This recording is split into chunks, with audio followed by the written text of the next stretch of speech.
Hello, and welcome to Co-Ed for Kids Goes Live. My name is Kelly Godell, and I'm the Regional Coordinator for Prevention Services at Co-Ed's Early Care and Education Division. Co-Ed is a child care and resource agency for 31 counties in eastern Ohio. This broadcast is brought to you today in partnership with the Ohio Children's Trust Fund and the Eastern Ohio Prevention Council, both who are seeking to provide child abuse and neglect prevention services in Belmont, Carroll, Coshocton, Guernsey, Harrison, Jefferson, Monroe, Muskingum, Noble, and Tuscarawas counties. Thank you for joining us today. Today we are live and in New Philadelphia with Kristen Betts, who is a local early education professional who will be talking with us today about summer learning and safety and how do we manage those times when our kids get out of their regular routine and into summertime. Kristen, if you'd like to take a little minute and introduce yourselves to our viewers, and then we'll go ahead and get started. Okay. My name is Kristen, and I have been a contracted trainer with Co-Ed for the last probably about 5 years, and I worked at Co-Ed previously as an infant toddler specialist for 9 years before that. So I'd also worked with Help Me Grow, and I graduated from Kent State with a degree there. So as our local early education professional, welcome and thank you. We've had some good talks in the past and other broadcasts, but today we're going to talk about summer and transitioning our kids. I think today we're going to focus more on preschool and school age kids, just because that transition from being in a regular routine to summertime and how we as parents and child care providers and our community and just regular caretakers can kind of help ease that transition and maybe some helpful tips to put some structure in your kiddos' lives while still letting them enjoy the summertime. So go ahead and start with where should we start? Okay. I know it's hard when summer hits. I mean, we're all excited about it, but then it's also hard for kids because I know me as a parent, I want my kids to do some kind of educational something. It doesn't matter what it is, but something, whether it's reading a book, the younger ones looking at your letters still, shapes, numbers, things like that. So we haven't quite started yet at my house because they've only been off for 2 weeks. And so now that this week's here, I want to start them gradually getting back into doing some sort of educational part.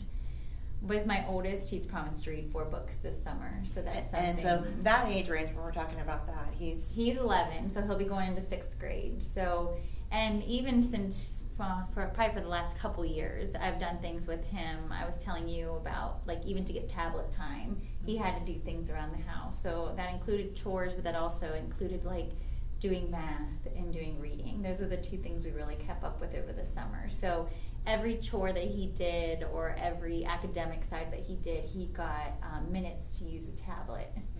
So it would totally... So there's some motivation there. Yeah, because it worked on me and then it worked for him because he got to do what he wanted, and then I also got him to work on things that he probably didn't want to do. So it would give him like a total of an hour to an hour and a half probably for the whole day, and he could use those times however he wanted. But I got him exercise too. Like, one of it was to ride his bike while I walked, and that would give him a half hour. That was his biggest one. It gave him a half hour tablet time. So that one I was like, you really want that one. So it was good for him and me because we got out and we got to do something. And then as the years go on, mainly it was just pick a day of the week that we would work on something for school, so such as math or reading. And it was probably not even a half hour, but I gave him a worksheet, like you said, like with his math stuff on it. I'd make one up, and then he'd have to read a book for like a little bit of time. And so part of it, especially with maybe school-age children, is identifying the motivation. It may be, as you said, maybe tasks or chores or academics that they may not willingly want to pursue on their own. Yeah. But it's identifying that motivation of what will help them accept this and kind of integrate it into their schedule. I think the other thing that I heard you say is that it's about understanding and knowing where they're at and what skills they may need to be working on, or the skills that you don't want them to lose over the summer. Because I think so often with school-age children, if they're not in a structured program over the summer, they may lose Correct. a lot of those skills. And we want to, again, allow our kiddos time to run and be free and do the fun stuff, Correct. but also knowing that when the school year begins again, you don't want them to have lost some of those skills. So with the younger kids, and we're going to talk a little bit about methods and maybe some helpful tips as to what you could possibly incorporate in your own life. But with the younger kids, so what would you suggest or what would you recommend? Not necessarily school age, but maybe those younger preschool, pre-kindergarten, especially if a child is transitioning from preschool into kindergarten. What can we do to kind of keep that all together over the summer? Yeah, and my youngest is a preschool to kindergartner, so the transition for that is I did create jars earlier this year. Each kiddo had a jar, so it was their chore jar, and they picked 4 sticks out. I wrote on popsicle sticks. Okay, so popsicle sticks with the chores written on them, Written or on them. the activity, not necessarily a chore, but the activity on them. Because for preschool, they can't. There's not a ton of chores that they can do. I mean, there's a few that he had on there, like make his bed. Now, granted, it wasn't going to be perfect, but he would try to make it. Give his dog food when he was out. And then the other things were to work on his numbers and work on his letters, or work on shapes. So when he would pull those ones, usually those are the ones he's most excited about, because he's like, oh, I get to work on letters. Because at that age, they're still motivated to kind of work on those things. They're still pretty fun. So we started that earlier this year. And then my plans for him this summer, so that he's outside, because he loves to be outside, is to do more things with chalk, because he likes chalk. So whether it's writing the numbers, letters, putting circles or squares down on the ground for him. He likes to move a lot, and so I figure instead of like hopscotch, kind of the same thing, like hopping on the letters that I call out, or the numbers, or the shapes, whatever it is. I also saw online where I think they had it written on with chalk on the ground or on a fence, where they'd spray with a spray bottle. If you said like the letter A, they could spray it off, which I'm like works perfectly on a hot day, because what kid doesn't like a squirt gun or water, or, you know, some sort. So I thought of stuff like that. And then also with I've been training a group of girls, and they had a couple activity ideas that I thought they would be really good for outside too. And it was, even if you use the plastic eggs, or I was even thinking rocks, and hiding things. So if you hid like each part of the egg, so if you have Easter eggs, so one of the eggs would have the number 1 on it, and then the other one would have like a dot on it, just 1 dot. And then say the other one would have a number 2 with 2 dots on it. So you find them and then connect them, so matching them up. So I even thought like you could do a big A and little a, and just matching those, but hiding those through the grass or out through the yard somewhere. So it becomes a scavenger hunt. Yeah. It becomes, you know, and you It's are fun. really incorporating learning in an active, Yeah.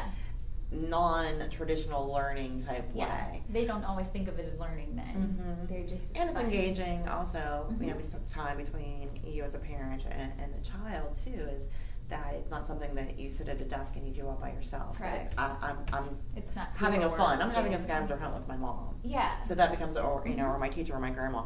Or the older sibling that doesn't want to do it, you know, like send them out to hide everything, and then you know, then the younger child can come out later and find it. But just some fun things, so that they still have some work to do, but it's not hard work. It's fun. They find it enjoyable.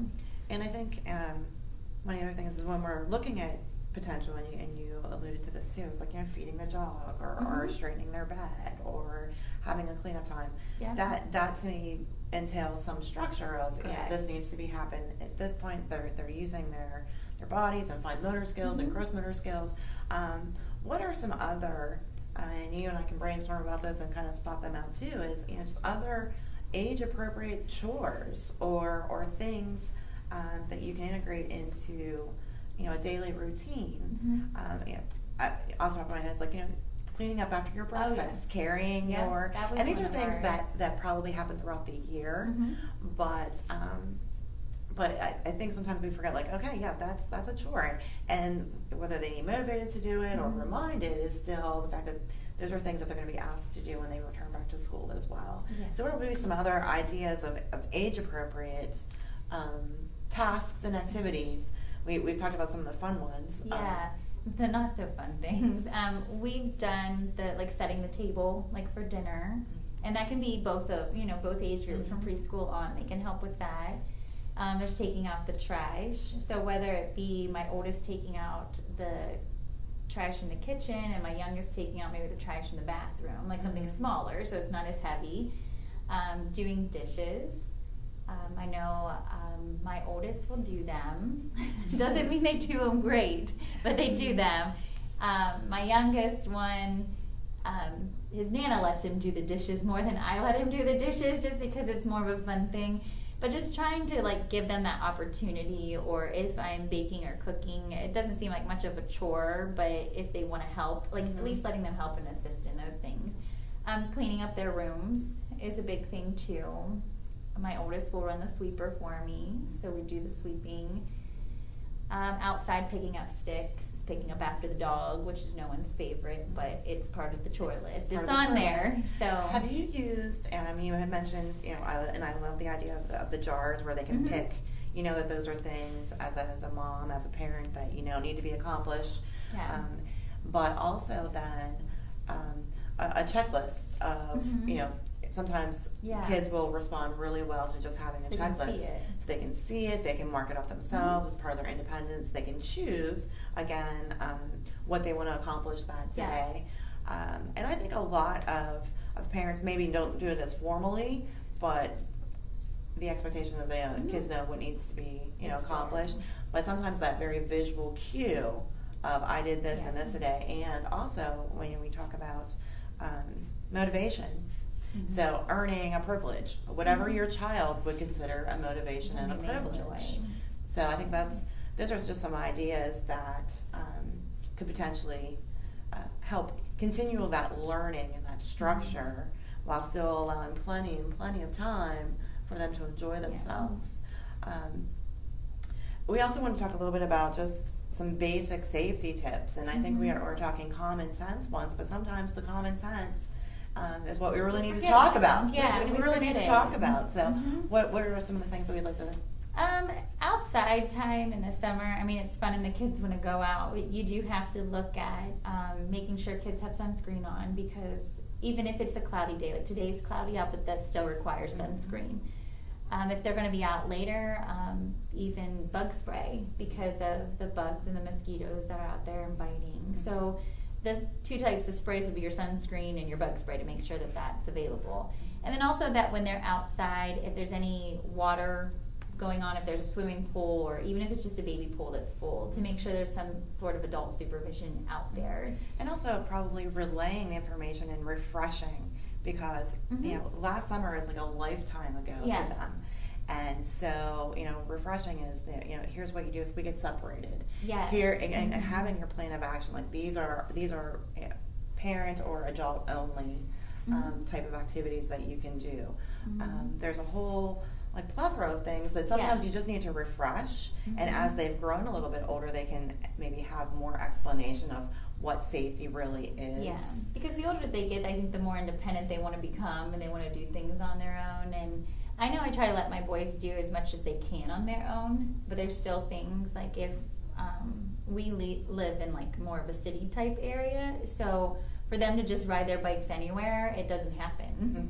They can ride it out front, but I have to be out there. And setting the parameters so you can get from this far to this far. And you watch for cars coming in and out of driveways, and you don't go up people's driveways or through yards, and just common sense stuff. But for kids, it's not. It's very common sense for us, and normally those type of activities just need to be reiterated, and we need to share them again. And with especially our younger kiddos, that reaffirmation is that these rules haven't changed, and your safety is very important, and they understand that we as moms and dads and caregivers want them to be safe. So prefacing any of those safety tips with this is just because it's not because you're being correct. It's because we want you to be safe, and allowing them the independence of having, as they grow, a little bit more freedom, but also the safety concerns that happen. It just seems a lot freer, because so much of their day, whether they're in school, those time periods are regimented for them. Yeah. It's very easy to follow the rules. It feels like a free-for-all kind Mhm. of thing. Like, well, I'm here, I can do what I want. And I was just even thinking of, for safety, is making sure your shoes are on when you're outside. Mhm. Very easy to run around with no shoes in the summertime because it's hot and you're in your yard and you're just playing, but the bees are out there and we don't want them to step on it because allergies pop up at any time too. And so just little things to remind them. If you do have a trampoline, if there's no secure netting around it, to make sure that it's being supervised. If there is a netting, just making sure that there's only a few kids at a time. If it has a zipper, to zip it up. I always tell my kids, make sure it's zipped when you're in there so no one goes flying off. And They just need the gentle reminders Yeah. of safety, because sometimes the fun gets to be too much fun and they forget those things. exactly. So, all They're right. usually Well, okay.